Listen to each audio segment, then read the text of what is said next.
काल तोहार मेहंदी लागी दुआरा प बाजा बजी। अरे काल तोहार मेहंदी लागी दुआरा प बाजा बजी।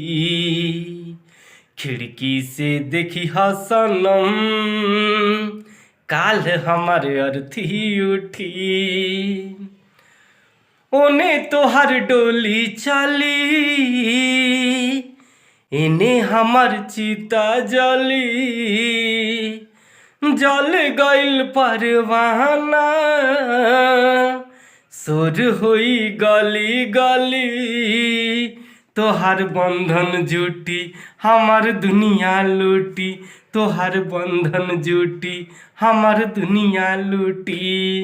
ढाई अक्षर ज्ञानी बानी इहे बोले काल